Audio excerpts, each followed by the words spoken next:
Good evening, ladies and gentlemen, and welcome to the 6th edition of the Mentor Conclave. So on behalf of Mentor Magazine and the BDM International School, Kolkata, our host school, I'd like to welcome all the panelists and all of you who've joined us here this evening for what promises to be a very interesting interaction and a panel discussion on a very pertinent topic, enabling life skills and students' well-being digitally. We're going to talk about what matters the most. It's not about academics, it's about the well-being of children, which is also the well-being of our society. LXL Ideas, the parent company that's organizing this, has been for over 2 decades working in the space of education and trying to make education more relevant to life. In fact, LXL literally stands for learning the X factor of life. And through our magazine Mentor, which is now in its 13th year of publication, we've constantly and very consciously picked up best practices of schools, of educators, and shared this with the leadership of schooling across India and in the Middle East through our Middle East edition.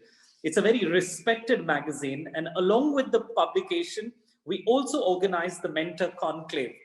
In the normal world, the Mentor Conclave was a physical event where all these wonderful panelists that you see would have been, in my physical presence, but I have them on my digital presence today. And that's the world we're living in. And that's also prompts the question. To begin this evening's event, which is our second session for the day, ladies and gentlemen, I want to give you a little insight into the theme.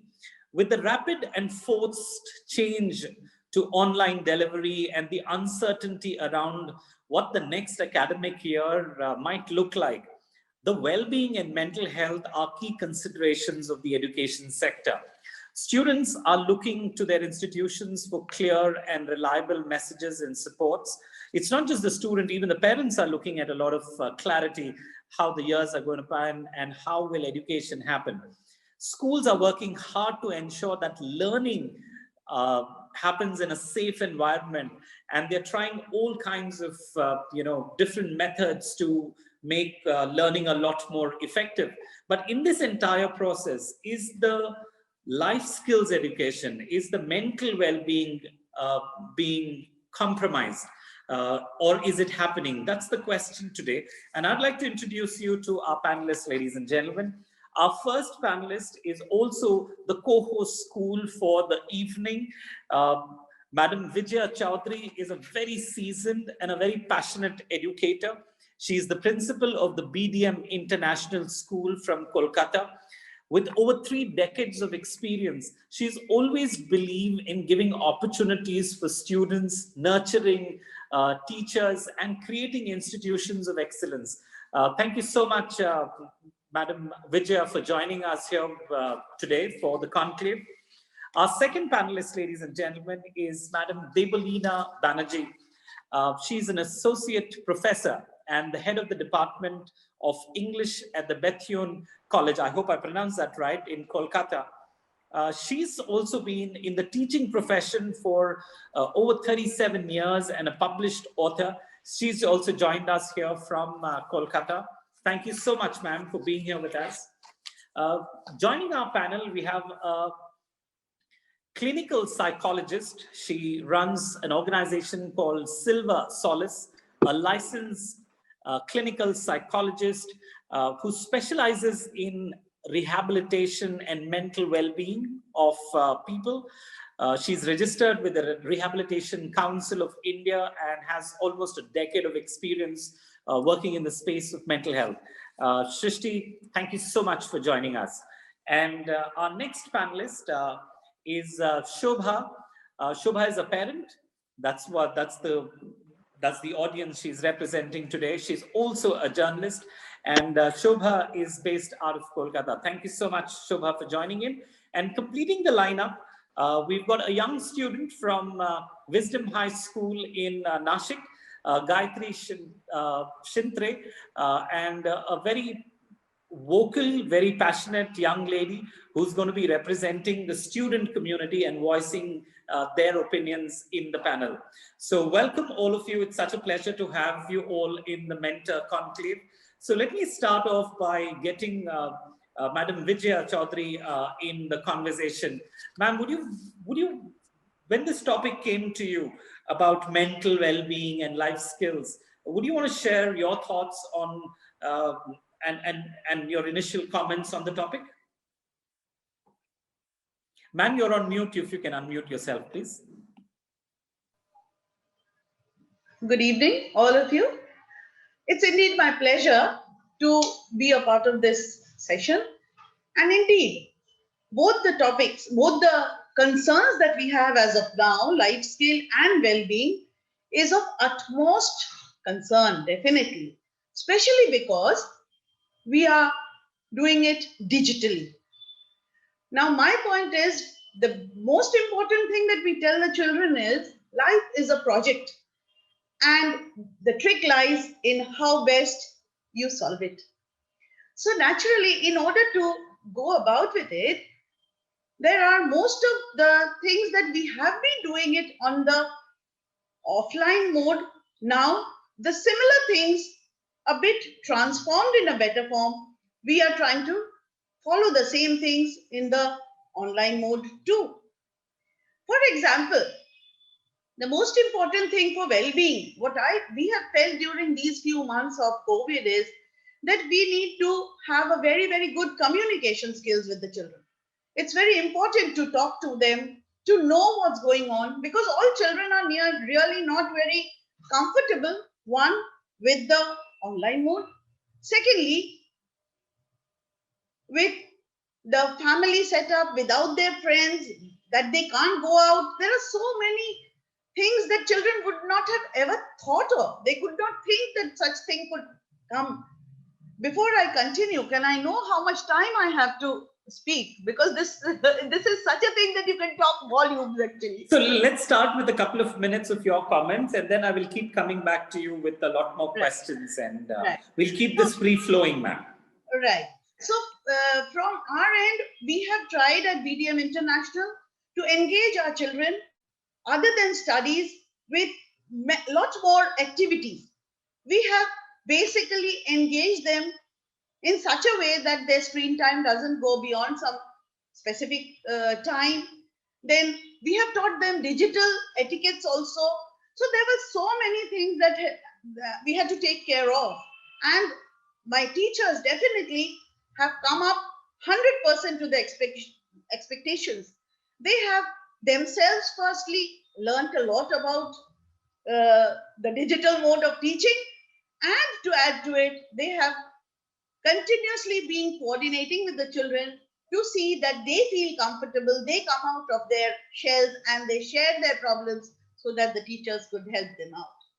So for that, basically the exercises or the activities which could involve their parents, which could happen in their homes, we have tried to do all this for the children. And of course, I think the children have enjoyed every bit of it. Wonderful. I think we're starting on a very positive note, and I think the best point that you mentioned has also been one of the highlights of the COVID, where everyone became a learner because it was so new as a medium, especially the teachers, removing that garb of I know it, but now I need to learn it. They were willing to learn new things, and even turning to students to ask them for help, because students are normally always better off technologically. It's always been the case. So interesting comments there. Let me move to Srishti. What have you seen in this entire pandemic situation? What has been your observation about the impact of this situation on life skills and on well-being? Yes, very good evening to everyone. See, that's the thing, that the emphasis on life skills has not been a new one. As Ms. Vijaya Chaudhary also mentioned, that even pre-pandemic, we have been focusing on enhancing life skills of students. It has been a known fact that even when online classes were not there, online presence of children was increasing quite a bit. there are global changes happening for which children need life skills to handle stress, to handle crisis. Yes, what the COVID-19 pandemic has done is it has shown a spotlight perhaps on this need to enhance life skills. Perhaps we have become more renewed in our seriousness to develop life skills, because here is a situation now which is testing those skills of children, especially of handling such a crisis situation, which is why we've become much more aware and alert that yes, this is something we need to focus on. So in my clinical practice also, a lot of parents, this is the concern I see with them. And it's heartening, in fact, to see that they're not so much worried about the academic part of students, but they are rather concerned that how do they cope with the social aspect? Are they falling behind in terms of their emotional development? So that's something that I think is in a way a positive of the COVID-19 pandemic, that we've become much more focused on the mental well-being of children. We've become much more um, we've realized the importance of focusing on well-being and life skills.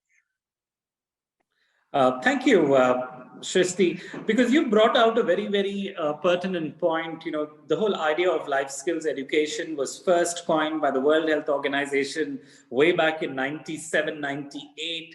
The national, curriculum framework, the NCF 2005 adapted it. CBSE was one of the first boards to bring it in 2010. And yet in the past 10 years, while it was around, it was not in the mainstream of conversations. And, you know, the pandemic has brought that into the mainstream where people are talking about well-being and mental well-being. And we'll talk a little more and hear your perspectives. Let's talk to a parent who also knows the world a lot more because of her journalism career. Shobha, what has been your perspective on this topic of well-being of children? Because everyone's talking about academics and how online classes, assignments, and exams are happening, but this is more relevant and more important. What's been your perspective, Shobha? So, hi, good evening, everyone. In fact, the moment I think of life skills, there's one story that always comes to the top of my mind, and that's the story of the monkey and the cap seller. So, you know, we all know the story. We all know how, the cap seller who dozes off to sleep, wakes up only to see that all his caps are missing. And, he looks around and he sees the monkeys wearing them and, moving around. So he had two choice. He could just rue about the fact that he lost all his caps and go back home unhappy, or he could stand up to the situation, face it, and come up with a solution to the problem. So I think this pandemic is just that kind of a situation which is brought to the fore, as Srishti was pointing out, the very need, to acknowledge the fact that a child has to be made life ready.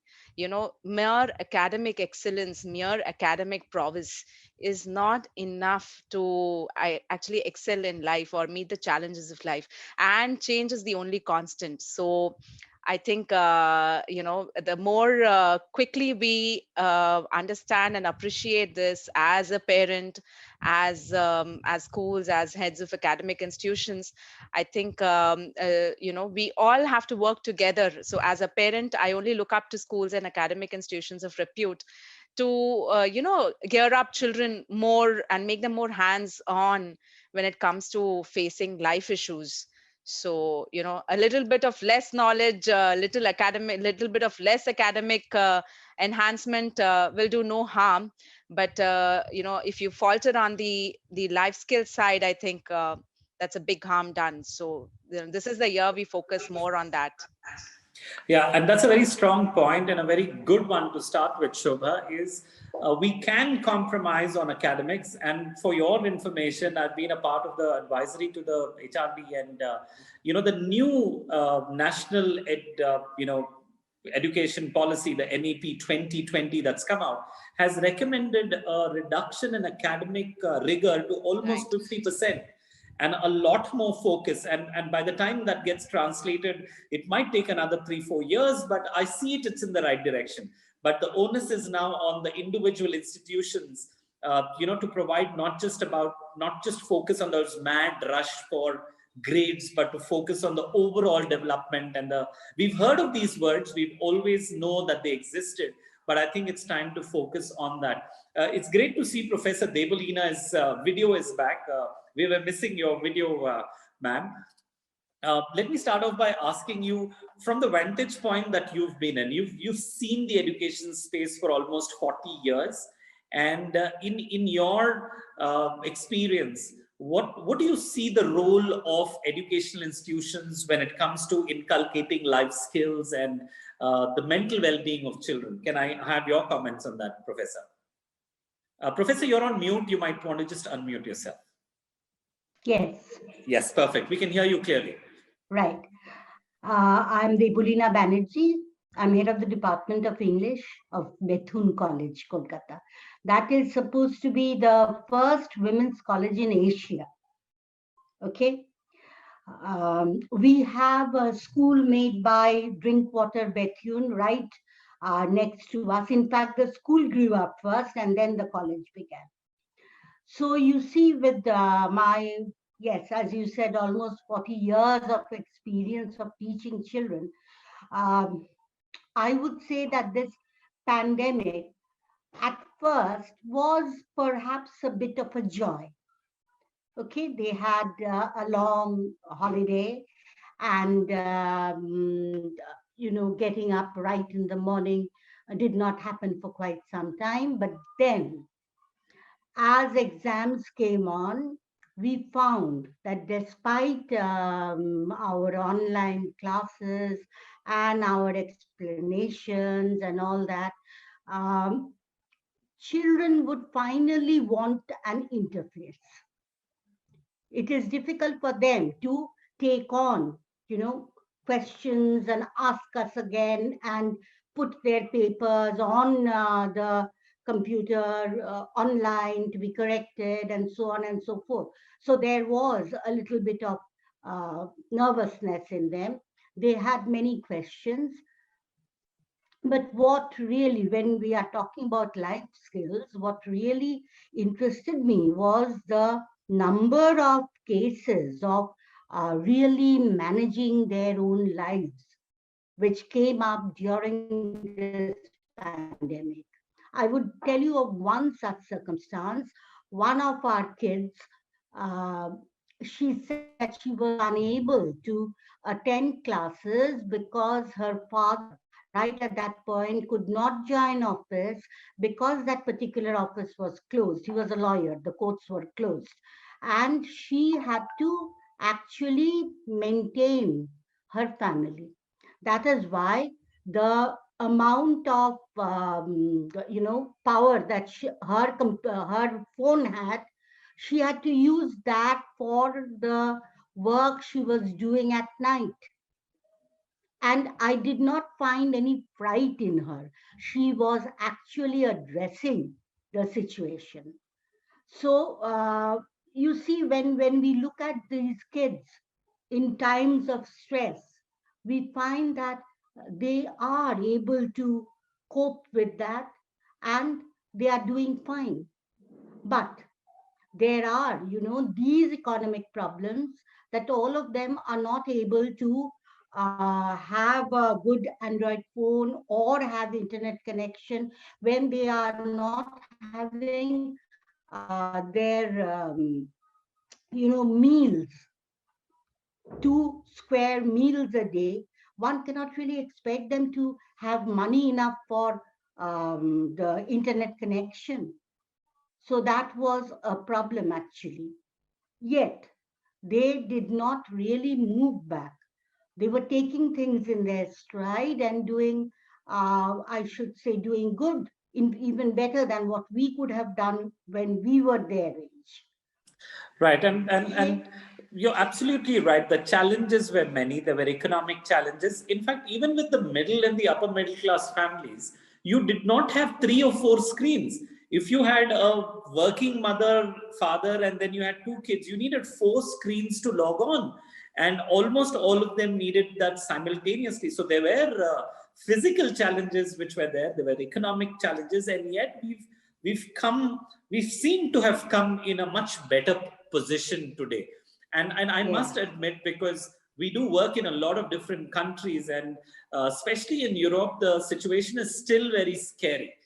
right? But we in India, in spite of the population that we've had, we've come out of it. And it's going to be a different world starting April, May, whenever schools open. It's going to be a different world. I'm going to go to Gayatri. Gayatri, you're the kid in the panel. If I may call a young lady in the panel would be a better word. I think it's a more appropriate word. So when you looked at this topic and when we invited you to come on this panel, what are your thoughts about mental well-being? And I would want you to not just share about your own self, but what have you seen as the challenges around in your own friends and in your own classmates about this particular topic? Frankly speaking, mental well-being is something really important, but it is also something that is ignored, literally ignored when it comes to the group of us, like me, my classmates. And in this pandemic, did I come to know that my mental health was of utmost importance, no matter the curricular activities, no matter the studies. My mental health was something I had to take care of in every aspect of the time. So whenever I look around, my friends, like I have friends who are this similar kind to me, like giving equal importance to studies and co-curricular as well. But during this pandemic, things had really changed. Like we were not able to see each other. The schools were being conducted online, and at a point there was so much of work to do that all of us were feeling that no, we don't want to attend schools anymore. We don't want to do nothing right now. We just want to sit back and think about what is happening. Like we can't see each other, we can't go out, we're just here like stuck in the houses. But then when our school started online again, there was also a time given to the life skill session. And in those activities, every session our teacher used to take up some different activity, like maybe a gratitude journal or a gratitude jar, or we had some movies to watch, the school cinema movies. And the lessons that were given through these movies were actually, when I come to think of it now, they were really valuable. And they actually did tell me that no matter what problems we face, no matter what happens, like there's always going to be a reason you're going to be happy, and you can always find a solution to them. Just the thing is, you have to keep your mental health stable. If you are having problem, you have to be vocal. If you want a solution, if you want a help, you have to freely ask for it. And I believe in this quote, like it's one of my favorite quotes, that happiness can be found even in the darkest of times if only one remembers to turn on the light. And in the pandemic, this turning on the light has been very important, and this pandemic has taught me that. And even if now, even if I see my friends having some problem, if they are not going through good times, I make it a point that at least I listen to what their problem is. If I can help them, I help them out. If I have a problem, if I'm going through something that is not good for my health, I speak it out and gather solutions so that my mental health is not hampered. Because if mental health gets hampered, there's no point in excelling in any other thing. Right. And very beautifully and very well put, Gayatri, that, when in the darkest hour, batti jalalo. And I think that's the small nudges and pushes, which I'm going to come to Srishti and ask her in a bit. But first, my question is to Madam Vijaya. Ma'am, this is a new time. It's a time when there are a lot of new challenges, which none of them have seen.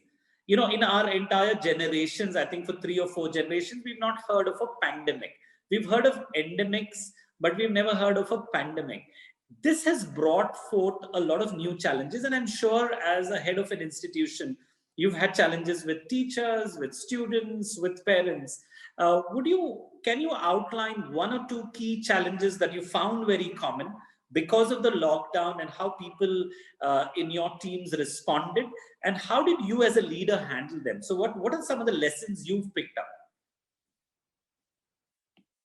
Ma'am, you're on mute. Can you just unmute yourself, please?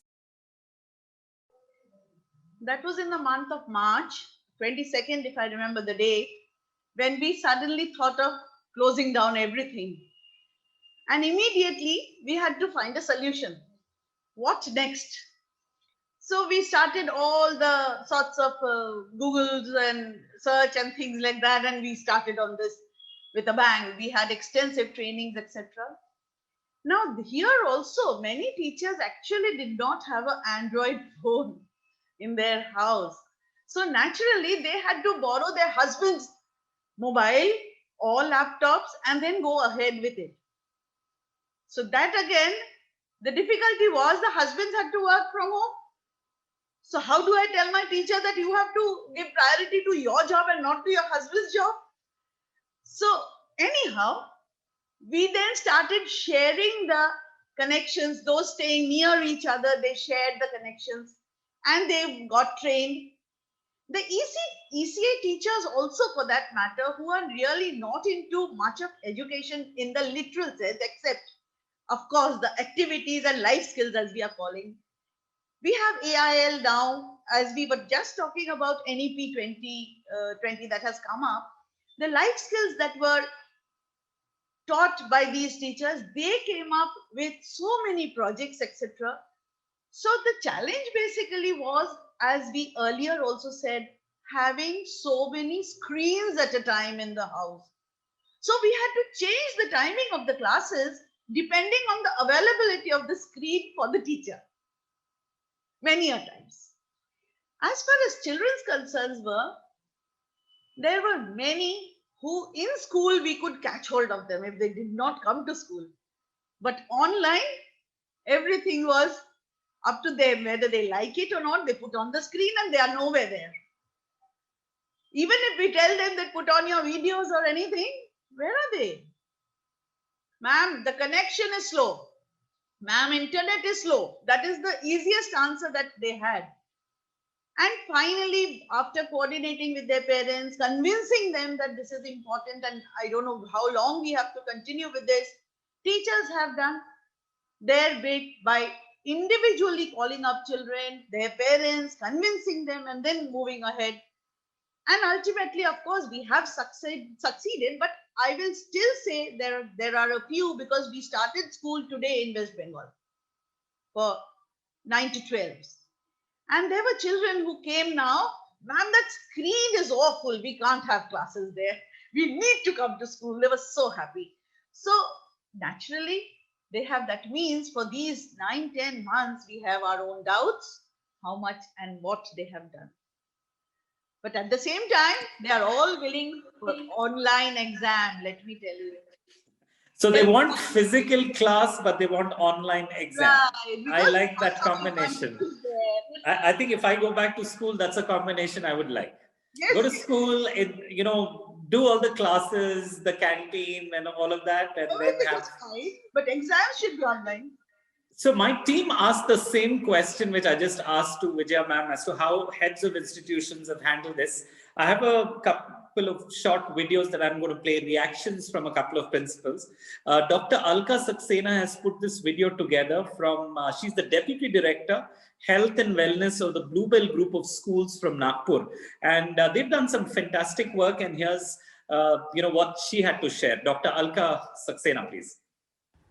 Early into the onset of the global pandemic, we realized that students will need new skills to maintain a healthy frame of mind and feel physically and emotionally.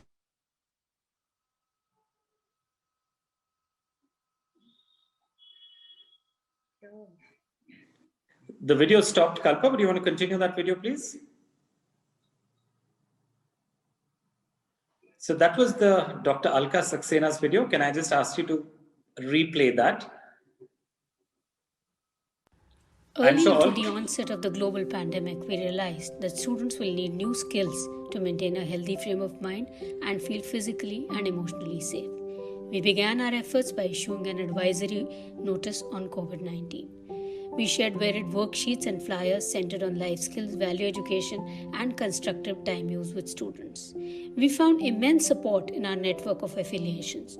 School cinemas, movies on life skills, and value education were deeply appreciated by all. Students, teachers, and parents got the opportunity to participate in various webinars conducted by our in-house health and wellness team and organizations like Unique Psychological Services, Fortis Hospitals, Circle of Life, and Art of Living Foundation. We arranged frequent online class visits for counselors and continued the practice of offering regular counseling sessions via telephone. It has been our endeavor to support our teachers, students, and parents in maintaining their well-being in these trying times. Let us hope for a swift and healthy recovery soon. So that was a perspective from the Bluebell School from Nagpur. I have another short video from Kolkata. This is Madam Suvina Shunglu from the Srishti Academy, the founder principal, and what she had to say. Some very interesting perspective she had. Children were, continuing their social life after school on the digital platform. Today it's the reverse, that they're not meeting and their entire socialization is in the virtual world. That has been the biggest challenge. However, the question that have they lost out on life skills? I don't think so. I feel that there's been a lot of experimentation, trial and error with some success and failure. However, I won't say that life skills have suffered because students have been forced to cope and develop critical skills. They have been coping with illness, with death, with isolation, uh, with mental health issues in their families, and most of them have come out brilliantly through this period. They've been very, very strong and supportive of their families. They've been using problem solving skills. They've not had house help, they've been helping their parents. They've learned a lot of online technology, digital skills, developed new hobbies. Some of them have started reading, writing, blogging, board games, spending time with grandparents, constructing buildings. There's a child in my school who builds entire city with cards and he's winning different contests. He's planning to go in for the Guinness World Record. He's already got the Asian record for creating entire building, the Olympic size stadium with the IPL stadium with cards. New skills like gardening, cooking with their parents, helping parents, yoga, dance, aerobics. I think there's been a lot of learning, new forms of entertainment. So I don't think it's been a complete loss. It's like a virtual renaissance, the old going out and the new coming in. And I think this is going to become a part of their lives. So the pandemic threw a lot of challenges and people came out stronger. And that's what we heard from Madam Subina and Dr. Alka, trying a lot of new things as schools. And Madam Vijay would agree with me that they, for the first time, I must admit, that I have seen schools and teachers work so hard, like I have never seen them work before. And all of us have very consciously admitted to that. In all of this positivity, the question to you, Srishti, it would be that, when I was looking at some of the recent NIMHANS studies, we as a country have been always been the suicide capital of the world. We have more suicides in India than anywhere else in the world. So my session today, this online conclave, would be for 1 hour. And according to statistics, 2 school-going children would have committed suicide in this hour. That's an astounding statistic. And that has gone up in the pandemic, and that is what has been the statistic. So Srishti, while the schools are making the effort, what have you seen, what have you heard, and what's been your experience about the stress-related challenges that the youngsters are feeling, especially? And also you could add the teachers, because let's not forget that the teachers were also going through a very unprecedented stress levels in this pandemic. Correct. Very right. And I appreciate every positive parts. Of course, there have been a lot of positive changes being made, but we cannot sort of ignore the negative aspects also. And here, of course, we have seen, unfortunately, major life changes are one of the biggest causes of stress. And we can all agree that this pandemic, like you mentioned a while back, has been one of the biggest life changes any of us have seen in this generation. So added to that was the fact that because this is one of the first times we are facing a crisis like this, none of us had the coping skills ready to deal with such a challenge. So just like the whole education sector members mentioning had to undergo a change and had to go and so much of training, etc., to prepare themselves, unfortunately, nobody probably had a structured form of training in order to deal with the life stresses, so to say. So that part, of course, remained unaddressed to a large extent. Coupled with that is, of course, the stigma that we always have regarding mental health issues. That has always been the case, that we are a little reluctant to talk about our mental illnesses.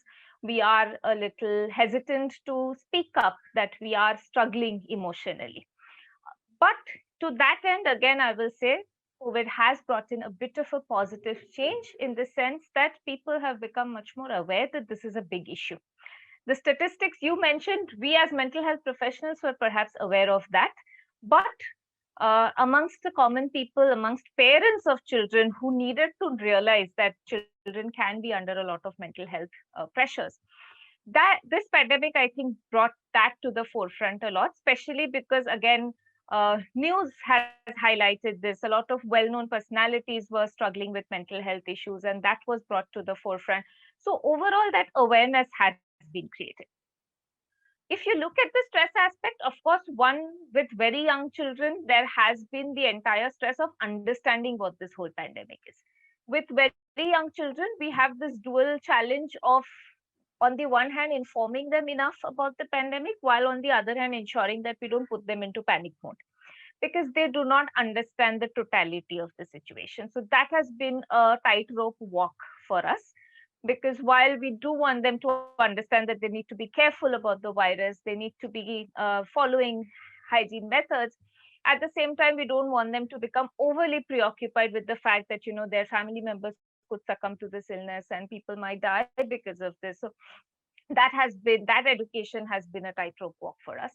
On the other hand, of course, for children, structure becomes very important, and that is something that got missed out. Like Professor Debolina was saying, that this whole not waking up in the morning, not having any fixed deadlines, timings of classes, etc., changed. So that lack of structure has again added, unfortunately, to the stress. While it may initially seem like a lot of fun to not follow strict deadlines, etc., eventually it adds to the stress, unfortunately. Children, in fact, if you ask young children what is it that they're missing most in the pandemic, while adults might mention watching movies or going to malls, etc., students or children would mention school as one of the primary things that they're missing. Because for them, that is one of the most important grounds of social interaction, fun, learning, everything rolled into one. So that is one of the biggest aspects that they're missing, and that itself can contribute to feelings of misery and stress and all of that. So that, again, unfortunately, we do not have any substitutes for them just now. There is nothing that we can do for them to remove this aspect of stress for them. Other aspects, like, of course, children who were already struggling with mental health issues like depression, anxiety, of course, for them, it has worsened because the stresses have been exaggerated. Unfortunately, because they're at home all the time, they've become much more privy to the problems of the adult world also. So, for example, financial issues of family, etc., which earlier they would sort of stay away from or not be in the know of so much. Now they've become much more aware of those issues because they're at home all the time. So they're getting aware of those things. So that has sort of added to the stress. So, of course, mental health issues are increasing. Media exposure has increased, and unfortunately, all of that sometimes does carry a lot of negative connotation. If you look at news coverage, etc., there is this almost constant reporting of how many cases are increasing, how many deaths are happening. And I know some children, yes, as young as 9 years of age also, who are aware of the exact numbers of cases, etc. So all of that, unfortunately, has added and compounded the mental health issues a lot. And those are the areas we are looking at to alleviate their stressors. Okay, so I'm going to pick up from where Srishti left and throw a question to Professor Debolina as well as to Shobha. As an educator, Professor Debolina, it is a known fact that we've lived in a society which has a lot of stress, and we all learn our own ways of coping with it. But situations like what the pandemic brings in elevates that problem. So in your experience, what have you found, as relevant stress busters, or what have you found as good advice to be given so that the mental well-being of children and youngsters can be, and not just youngsters, I would say even teachers or generally people in our society? And the same question to you, Shobha, I will ask you from a parent's perspective. I would suggest, what we have found rather pain in the positive sense of the word, group activities.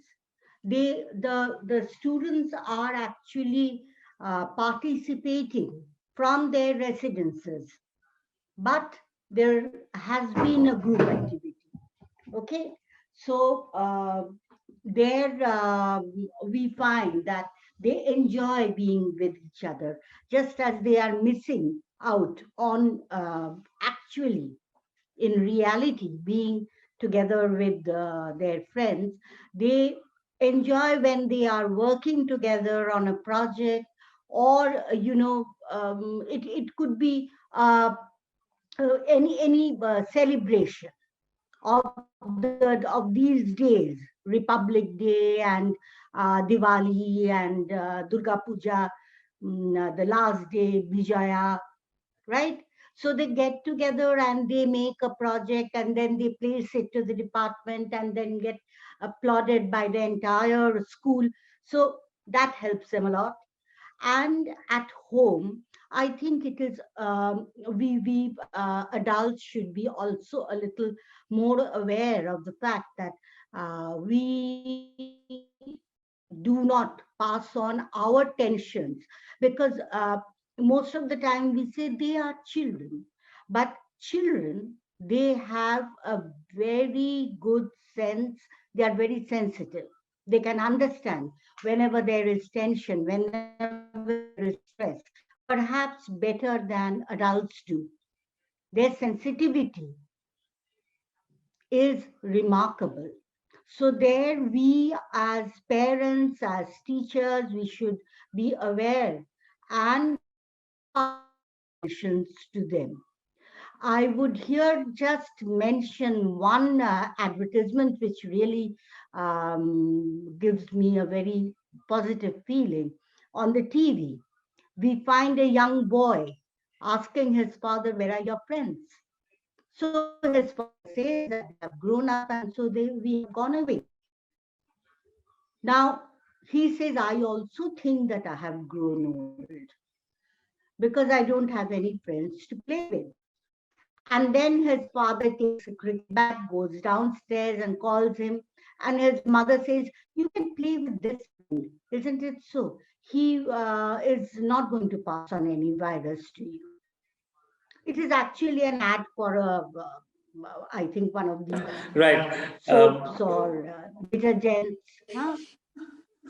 Very, very well said. And I think the whole idea of celebration, collaboration, these are so simple things. And the beauty of living a happy life lies in these very simple things, which is what you've shared with your experience. So, Shobha, as a mother, as well as a working professional, what are your, learnings that you've had to create those stress busters or a little more better mental well-being? Because that would have been an obvious question for Srishti, but I wanted to get a parent's perspective.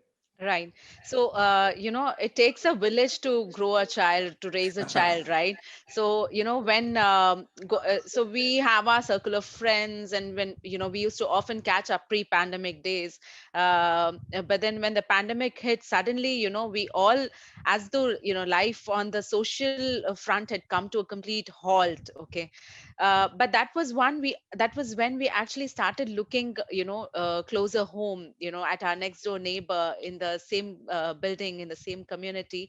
And we realized that, actually there is so much more, so many more people of the same wavelength. Maybe we never tried to take out time and mix with them or meet them too often.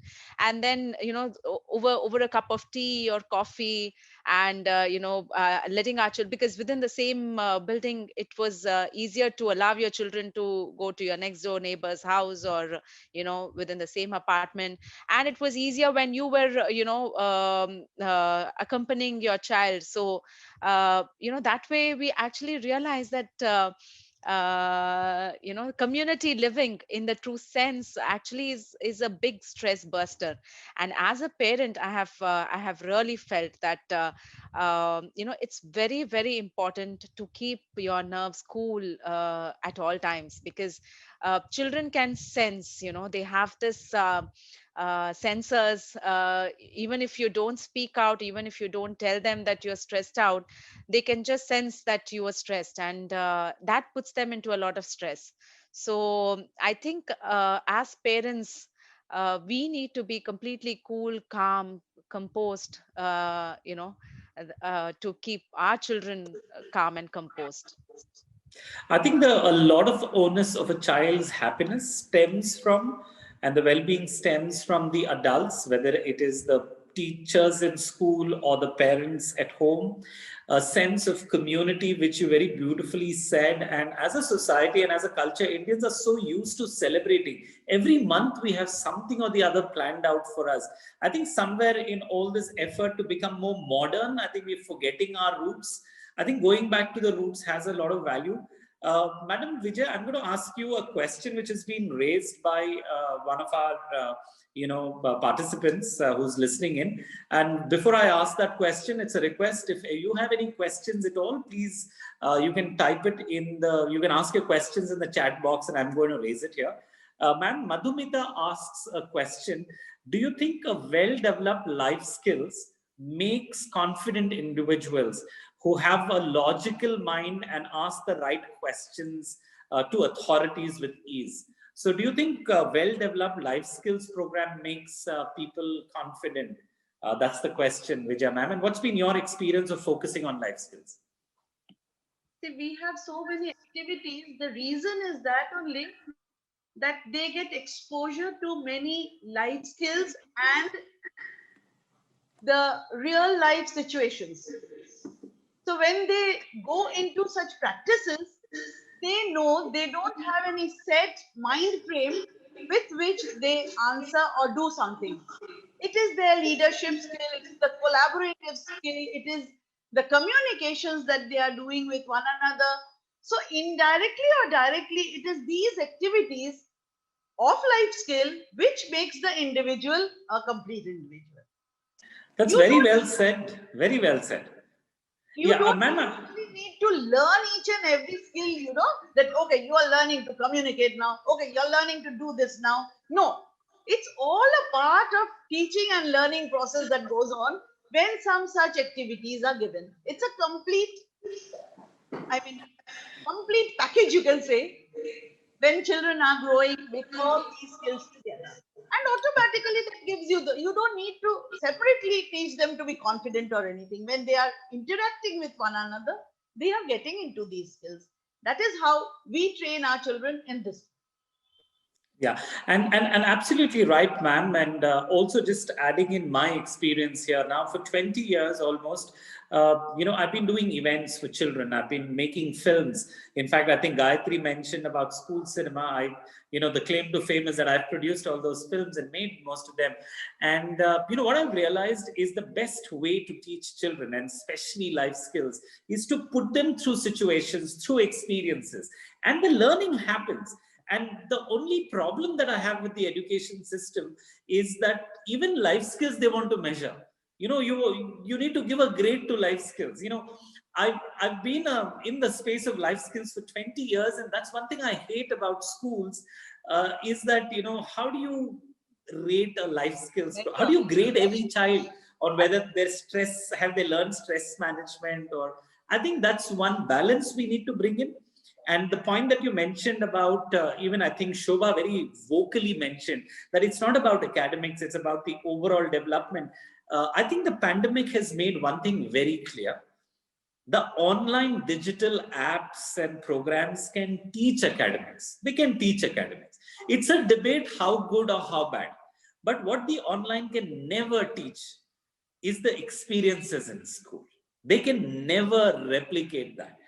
Things that happened in the canteen, in the corridor, in the school bus, during the dramatics or the sports day preparation. So I would love to see schools focusing more on that and using the online and offline methods to teach. So let's move to Gayatri, who's been sitting there very beautifully smiling, the young lady. Gayatri, my question for you is, when you see your peers around you, right? And when you guys have problems, right, how do you handle it? Who is the first person you go to? Do you go to your parents? Do you go to your friends? Do you go to your siblings? Don't talk about your own self. Talk about in general, what are you seeing around you in your friends? Like mostly I don't know. Or do you use the digital medium and talk to somebody on Insta or some YouTube? As for me, the first person I tell my problem is to myself. If I find a solution for myself, it's great. But then I have my parents, I have my teachers I can talk to. But when I look around at my friends, I don't know what stops them, but they never share their problems. Like there's just this insecurity, maybe, or I don't know what it is. They are hesitant to talk about their problems or what is causing them trouble.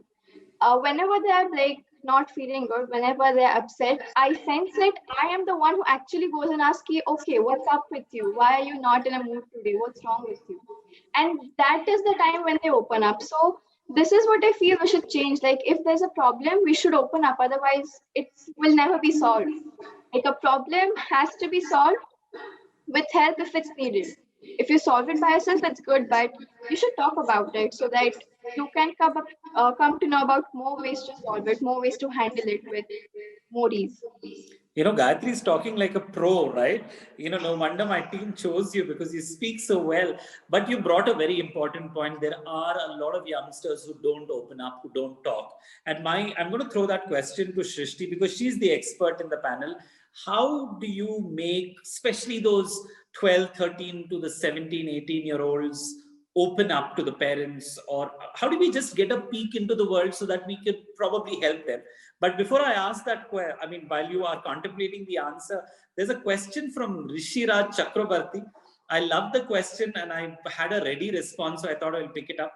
Could online learning help students with special needs in the pandemic situation?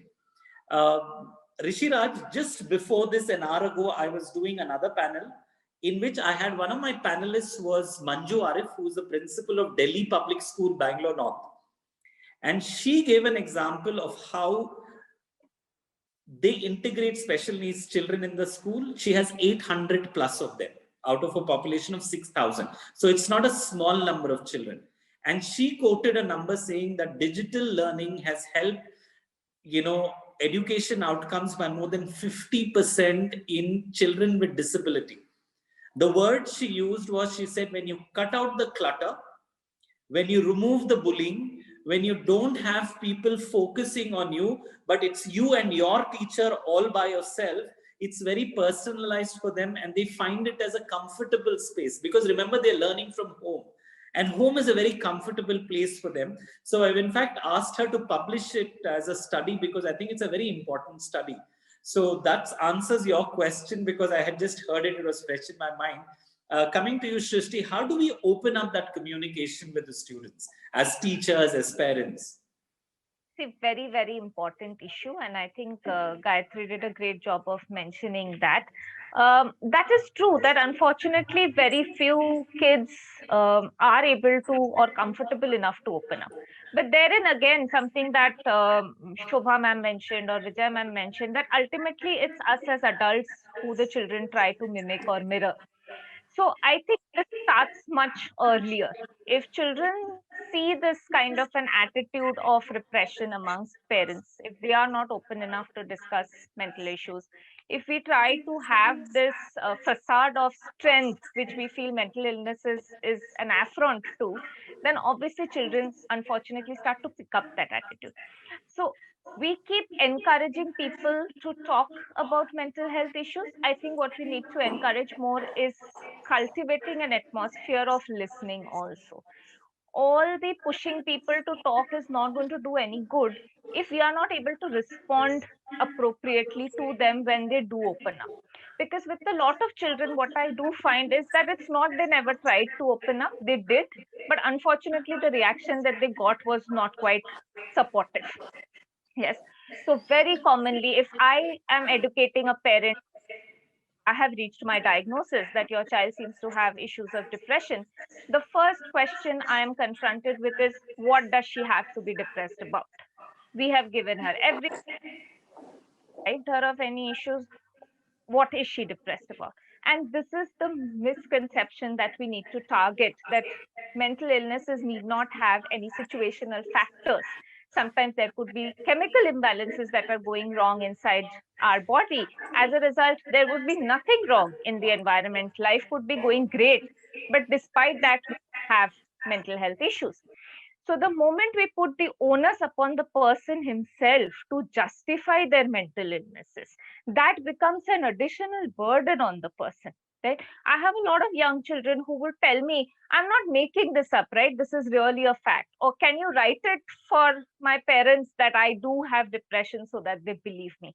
Now, this is a heartbreaking thing, that if they feel the need to justify to their own parents that I am struggling, I am having an issue, then I think we have a lot of work to do in that angle. And this is where just educating children about mental health is not going to work, because I think, again, with their online involvement, they are already quite aware. Children know quite a bit about mental health issues. So I think we need to have joint sessions where parents are also involved and educate them, so that they are more aware of what the signs are that can be picked up. Because naturally, we can't put the entire onus on children to open up. Somewhere we have to be more attuned to giving them that something wrong. You can talk to us. That's conversation. I think that is lacking. And that needs to start very early in life, that we need to be able to make it okay for children to speak up about mental health issues. I don't think any child hesitates to go and tell the parent that I'm having a headache or I'm having a stomach ache. But they would hesitate to say that I'm feeling sad or I'm feeling like crying all the time, because unconsciously we have imbibed it in them that that is a sign of weakness. This is not something that you should be facing.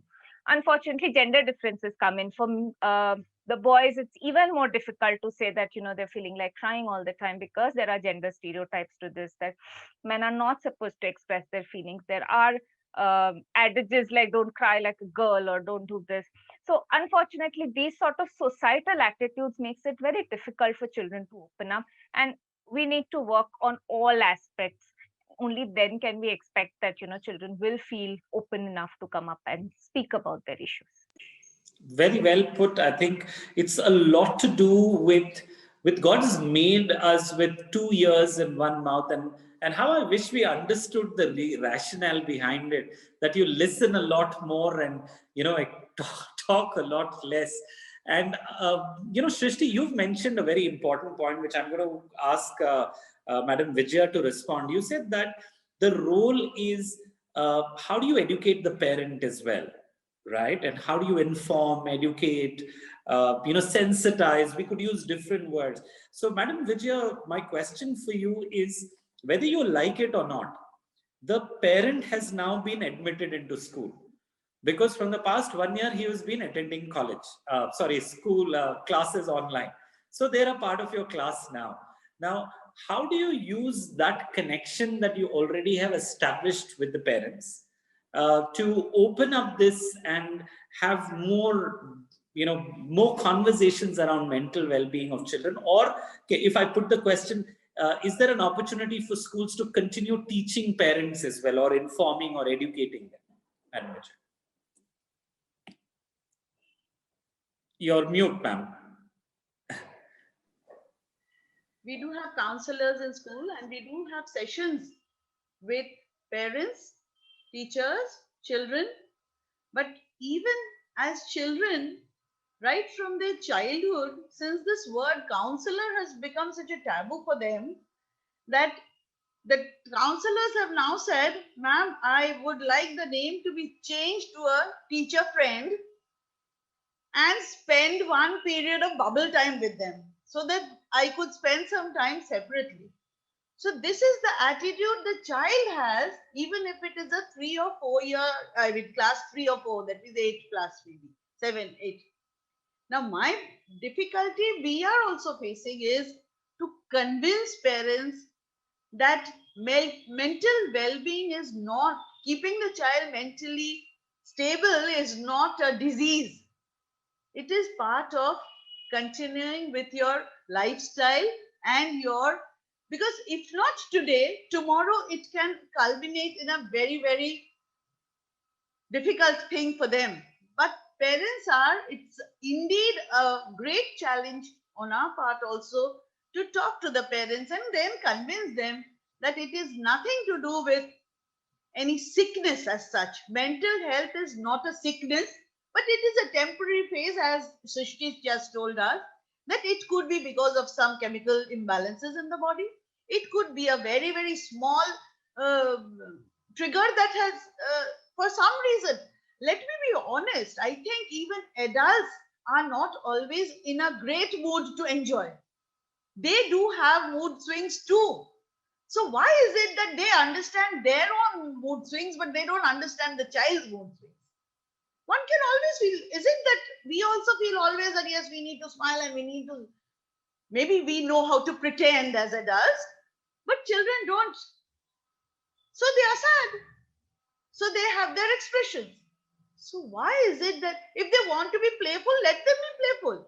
And at the same time, why are we in a hurry to stamp them? He's a ADHD child, he's a depressed child. Why? This can be a very short-term problem which the child himself. I would just like to say it's not really necessary for every individual to open up also. Most of the time, there are many a times I feel that every individual needs some me time when they can analyze with themselves and come out with it. Right. So beautifully said and very passionately said. When somebody gets a cough, we don't call him a coughing child. When somebody gets fever, we don't call him but when somebody is depressed or somebody is, has any of these challenges, we do tend to label them. And that, that communication expert in me is really itching to share some information. When we speak with words, we speak with our voice, and we speak with our body language. So when we are listening, our ears only listen to the words, right? The body language is heard through the eyes. So you listen with the eyes, and your voice, the meaning, the emotion, you hear with your heart. So a lot of us tend to listen, and that's all we do. Even I think, especially as both for youngsters, when you're listening to parents or teachers, or when we're trying to understand the teenagers, especially, I think when you see them, you get to know a lot more about them when you hear them. So let me come to you, Shobha, as a parent. How old is your child? Yeah, so I have the elder one is 10 and the younger one is 4. Right. So you're just getting into that stage where they're gonna be your parents very soon, Yes. right? So you've heard a lot of this happening now. As a parent, what is it that you are doing consciously, or what have you seen parents do consciously to, a 10-year-old being locked up at home is always almost like putting them in jail for 6-8 months. So how have you handled this situation, and how have you kept them cheerful? What have you tried? Have you tried? Has it worked? What has not worked? So before I go to that, I would actually like to take cue from what Srishti was talking about us being, super moms, super dads. That the fact that we, if we can acknowledge that we can falter, then it really helps. As parents, let the kids not think that my parents, they might have never faltered in life. So if I tell them, I may be reprimanded for doing this mistake. So what I do with my children is, I keep telling them the snippets of my life which I remember, incidents from my childhood where I have committed mistakes, and maybe I was scolded, maybe I was even we used to be bet up by our parents also. So we I got a beating from my mom or my dad, and then and things went back to normal. So it's perfectly all right to make mistakes, and to learn from it. It's nothing unusual to make mistakes. So that is one thing that I wanted to share further to what Srishti was mentioning. And so far as this the lockdown period and things are concerned, what the one thing that I could manage to do, because of my flexi work hours, so we don't have to log in at a particular time, log out at a particular time. So that advantage I had. So my younger one was more than happy to have me all day long with him. So I think he has actually grown, we have grown fonder about each other during this lockdown period. Now I cannot imagine going back to work. I don't know what I would do without him around. And the elder one, he is more the calmer, the quieter one. So engaging him with some games, wherever I could, or wherever I thought I could not, my husband would, we would take him down. Luckily we have a gated community, so we could go down and play. We could go to the terrace and play. And as I told you, the neighbors, they were a big relief for us, same age children in the neighborhood.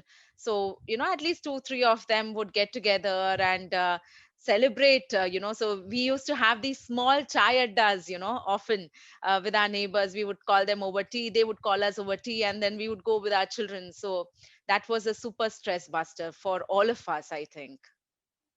I mean, it shows on your face. These are such small, simple things, and I'm sure Srishti is going to completely resonate and agree with that. It's these small things that make our lives so much better. And I see, Vijaya ma'am was also very, acknowledging that. Here's a question from Seema Singh, and I'm going to propose it to Professor Debolina. Do you think shifting to offline education will solve the problems that have crept up? Or will it increase as we are now used to digital platforms and learning?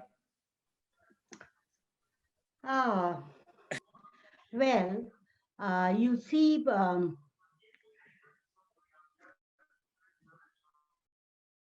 offline classes, as you say, and especially when children just leave school to come to college. You see, that is the point when you become a friend with your student. Okay?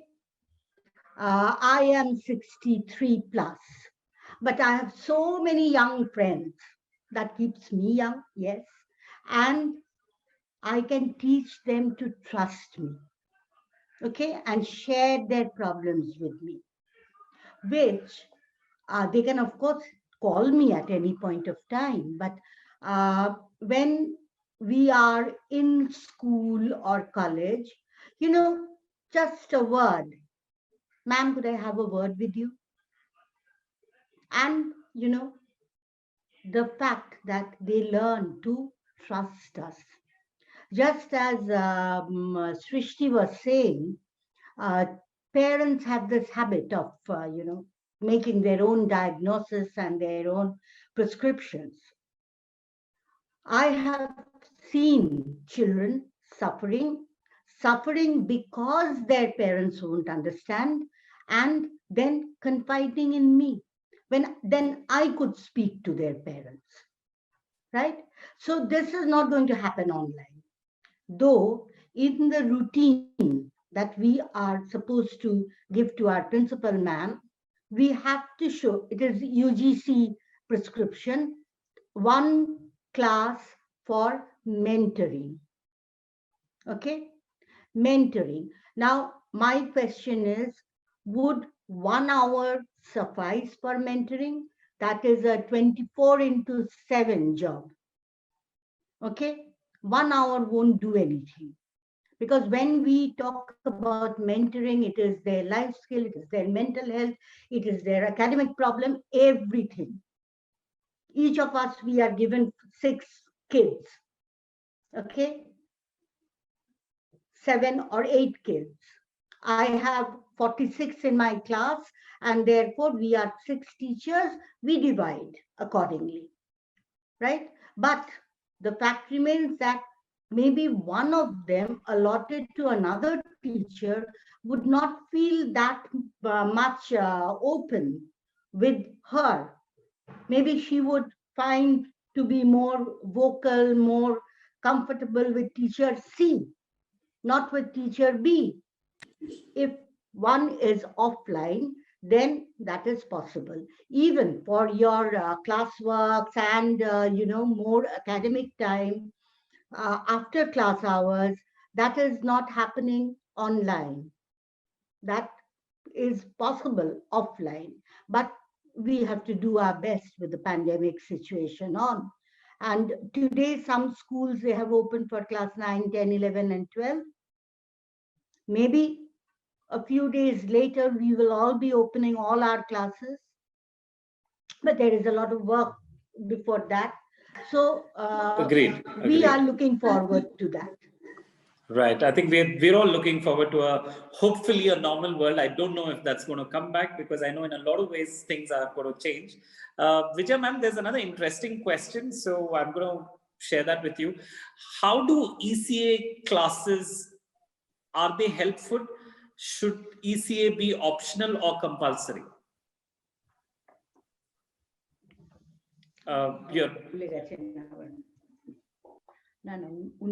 It should obviously be compulsory, because earlier also I said, and now we have these AIL classes, art integrated learning classes.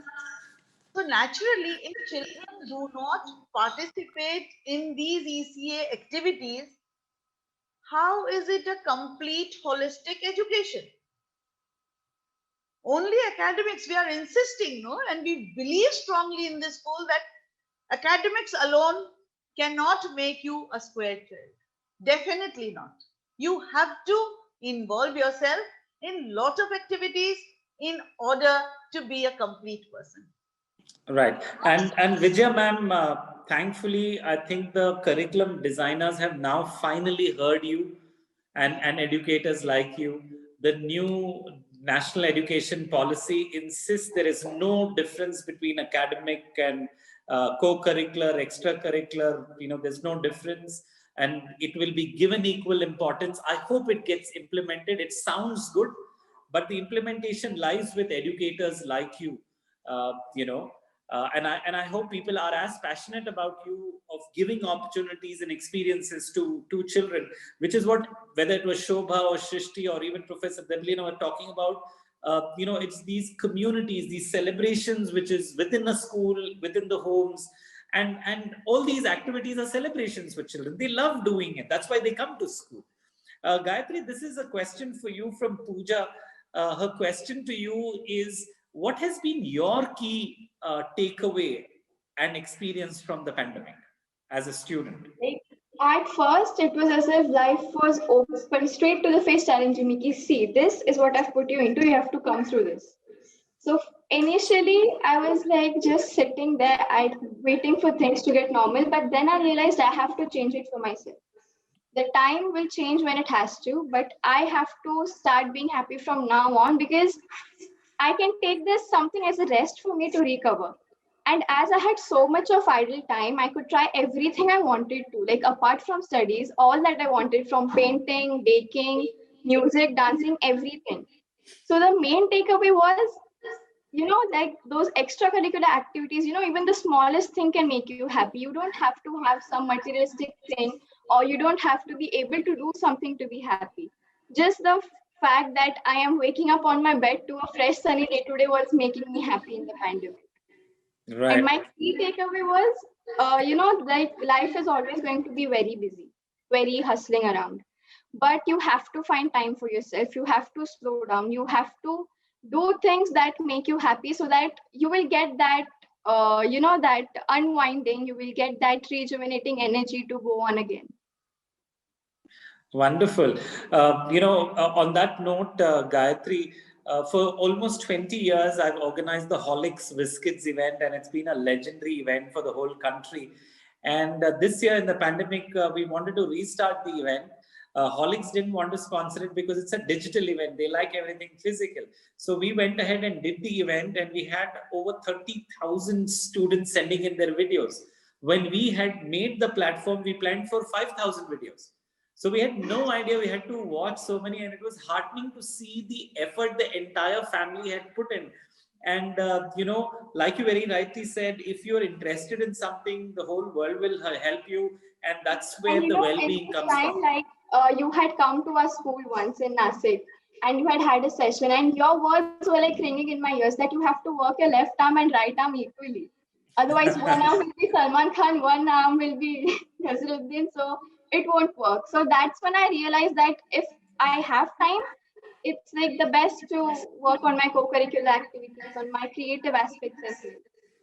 Great. So I'm going to end this, panel by asking for your one word, one line from all the panelists on what is your wish for 2021? What do you see? What is your hope and wish? Let's end on a positive note. Let me start with Shobha. What's your wish for 21 as a parent, as a journalist, as a citizen? So see, as a parent, my child's well-being is at the top of my mind always. And I think, as I said earlier also, it takes a village to raise a child. So I only wish that, schools, parents, and other stakeholders, we work as a family to raise our children. I think schools should, as a parent, I reach out to school if there is a concern. Schools should also reach out to the parent if there is a concern with the child. And I think we both can together mend things well, instead of blaming each other that you did not take care of my child, and the school saying that the parent did not do enough to raise the child. I think if we work together, the life of the child can be a much better No, that's so beautifully put. It's not about you or me. It's about us working together for a common cause. Madam Vijaya, what are your closing expectations or wishes for 21?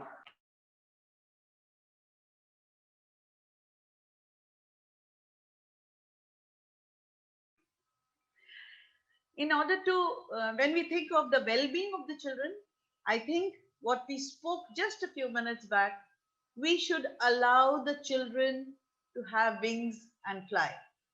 And ECA is one of the potential things that will help. And now with this digital knowledge that they have acquired during this period, I think they can do wonders, and they will move ahead, and we'll be there to see their success. And I'm sure they'll be the happiest ones ever. Because at the end of the day, the most important thing I feel as the head of the institution is children should be happy.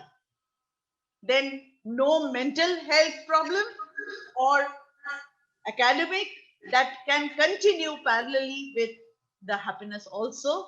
But at the end of the day, it is happiness that we should look at. So beautiful. If the goal of all schools is the happiness of a child, I think everything else falls in place. Srishti, what is your hope and wishes for 21? Well, I think 2020 has taught us a lot of things, especially with the coming of the pandemic. We learned many things. I think all of the panelists today brought that out, that we learned nothing is guaranteed. We learned there is joy in simple things of life. We learned that we really don't need all that much to stay happy when it comes down to it. So my hope for 21 will be that we retain these lessons. The going away of the crisis should not make us forget what we have taken so much pains to learn. So let's hope we stay with those lessons, and we again keep on focusing on our mental health, on our physical health, holistic education, holistic health, both of those things being given its due importance. I think it's a long time coming. Well said, and thank you for putting it in such beautiful words. I'm going to come to you, Gayatri, last, and I'm going to ask Professor Debolina, what are your wishes for 21, ma'am? I would say that we need, all of us, to come out of ourselves. And as soon as we come out of ourselves, we would find the entire world around us as our extended family. So we help each other. We all are happy. Wow, so beautiful and so simple. I hope we can just think beyond ourselves and look at the world as a family. Gayatri, I'm going to allow you, the young lady, as the last words for this lovely session. My only hope is, like life has shown now, that any unexpected change can come. You don't know what's coming. But the one thing that you can do is always enjoy every moment, no matter how difficult it is. Like there is always going to be something that will make you smile. And my hope is to find that something to make me smile. Keep on smiling. Stay fit, maybe physically or mentally. I hope there are more such conclaves through which we can share our views and help people around for our mental health as well. And yeah, 2021, I hope will always keep all of us happy, and we stay happy at every level. So on that very happy note, let me just sum up. It is come back in focus. It has come in the limelight, the whole idea of life skills education, mental well-being. Let this not be a blip. I think for schools, if I have to make, I love making predictions, and I did make a predictions. I did tell even earlier this year in a conference in schools, saying that if you don't include parents in education, if you don't include technology, you're going to be dinosaurs. Unfortunately, the pandemic hit, and I've had many principals write to me and tell me that you actually told this and it's happened 2 months later. So I'm making a prediction. The future of schools is not to teach academics. Academics will be learned online and offline. In fact, I would not be surprised if there are some platforms and apps which teach academics as well or better than teachers do in some schools at least, because not all schools have the greatest teachers. But what an online cannot replace is the ability to give happiness and joy, experiences to children. And schools should become centers of experiences where there is a sense of community, there's a sense of camaraderie, and that is what the change in infrastructure should be. So the next time when someone's trying to re-change the infrastructure in a school, think of more community spaces, think of more spaces of collaboration, not just walls within which classrooms are built. I think that's a future that I hope for. Wall-less classrooms and more collaborative schools with more happy children, like Vijaya ma'am put it. So it's been a pleasure hosting all of you. Shobha Roy, Vijaya ma'am, Professor Debolina, the lovely Gayatri, as well as Srishti. Thank you all for joining me. It was a pleasure hosting this Mentor Conclave, Enabling Life Skills and Student Wellbeing. I wish you, and all those of you who've joined in, we had over 300 participants today joining us. So thank you all for joining us for this lovely session. I hope we've taken back something meaningful and simple to implement back in our lives. So this is it on behalf of the entire team of Mentor Magazine, as well as the BBM International School.